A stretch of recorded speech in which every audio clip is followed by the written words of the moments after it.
สบายดีสวัสดีค่ะ PSC ทุกท่านคนค่ะคนมาหล่อตลาดถือข่าวถือคล้องเนาะอยู่ทางนี้นะพอเนื่องจากว่าโอ้มีตู้ฝากเงินตู้ทอนเงินนำบุญนี่นาเดี๋ยวอ่อนจะฝากจะทอนตอนนี้ยิ้วหาของกินก่อนยิ้วแห้งอะไรของขาของคายลายแห้งเลยทุกคนในเนี้ยเพราะว่ามันเป็นจุดอะไรเนาะจุดคายคล้องอ่ะนะเก็บก็มีเยอะแยะเลยซ้ำสีเหลือกงามอยู่แล้วอันนี้บอลขึ้นรถได้เนี่ยคนเต็มเลยอันนี้คือบอลขึ้นรถตอนนี้ออนทามบูปิ่ง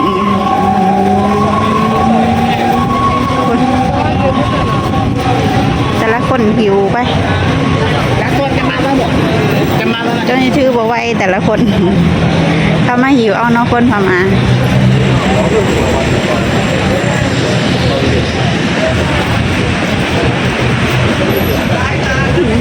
ลายแห่งอันนี้ค่ะคือรถเมล์เนาะอยู่ในบางแกะรถเมล์ผู้ได้ใช้ได้เนี่ยปกติอ่ะจะมีข้อทานได้ทุกคนแต่อันนี้เขาปิดป้ายประกาศเราบอกให้มีข้อทานปกติเต็มอยู่เนาะเรียไหล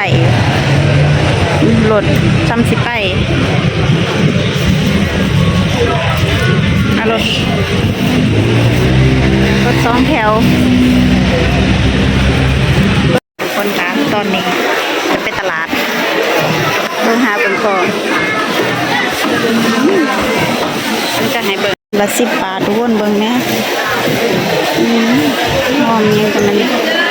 ลายเลยแกกำละ10 บาทใหญ่แห้งขายแห้งกำละ10 บาทนี่ก็10 บาทมาครับเอาไว้เลยอยู่ในตลาดนี่คล้องถือมากๆเลยนะทุกคนอาจจะพาไปเบิ่งเอาสิเอายังกันมั้งคล้องสดคล้องข้าวมีเบิดเอาหมูปลาก็มีปลาก็สดพาไปเบิ่งนี่หมูปลานี่โล130อันนี้คือปางบันเดอร์เด้อทุกคนค่ะอันนี้เดี๋ยวจะพาไปตลาดสดจะมีตลาดสด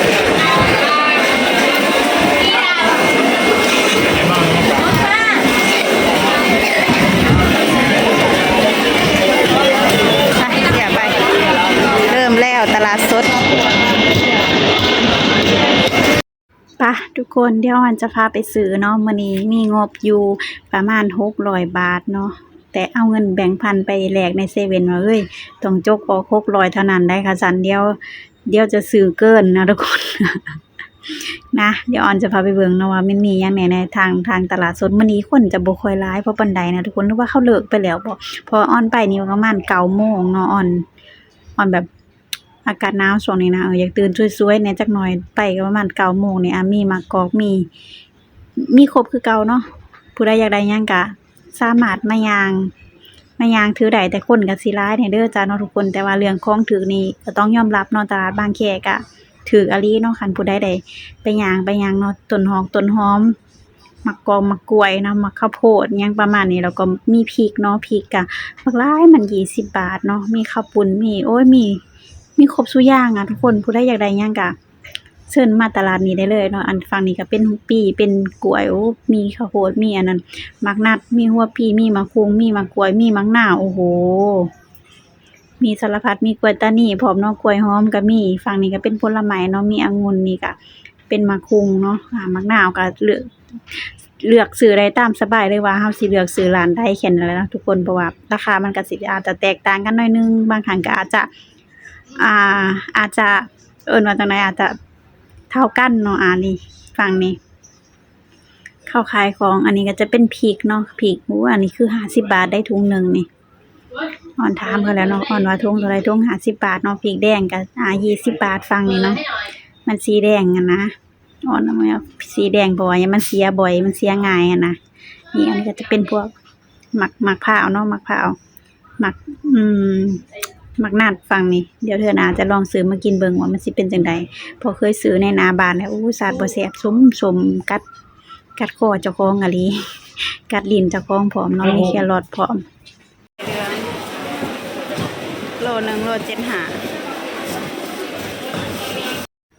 ฟังนี้ก็ย่างบ่อยเด้อทุกคนเนาะจะมีกุ้งมีไก่มีทุกอย่างนะแล้วแต่เฮาสิเลือกซื้ออาหารได้นั่นแหละทุกคนมีหอยแมงภูเนาะโล35 บาทมีสแกนคนละครึ่งพร้อมว้าวเนาะผู้ใดมีนี่ดีใจนำเด้อเนาะนี่อันนี้ฟังปูม้าจะเอาปูกบกับป่าเนาะป่าโลละ55ปลาดุกจนกบโลละ100แล้วก็ปลานิ่นโลละ65มีหลายแห่งปลาเค็งก็มีปลาหมอไอ้พ่อครัวแล้วครัวให้เอาไปย่างกิน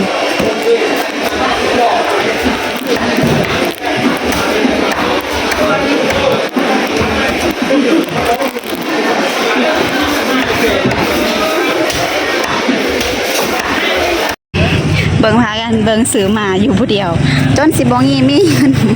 จนสิว่ามีเงินค่ารถจะให้เบิ่งเหลืออยู่20 บาทเหลืออยู่40 บาทเงิน600ยันว่ามีเงินค่ารถเนี่ยโอ้พ่อใหญ่นะเราเมาป่าไปลายแห่เดี๋ยวจะเอิ้นวินเมื่อเนาะวินกัน25 บาทนี่แหละทุกคนใดพากันใดเมื่อยโอ้ยเมื่อยแห้งอะลิกลับมาจากตลาดเห็นพ่อกับลูกพุ่นพ่อกับลูกพุ่นเอ้าเที่ยงกันแล้วบัดนี้เอ้าเที่ยงกันเลย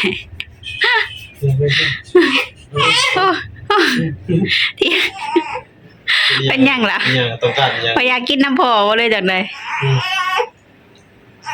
โอ้มันบ่มีเหรอน้องแม่มันบ่เอาแล้ว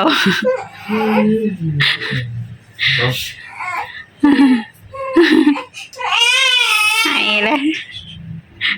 นี่เลยจ้าทุกคนเฮาก็มาหอดเป็นที่เรียบร้อยแล้วนะนี่เดี๋ยวจะนี่อันนี้คือไดปูม้าเนาะให้แฟนเพิ่นอยากกินตำนอนก็ซื้อมาโลละเท่าไหร่นะโลละ220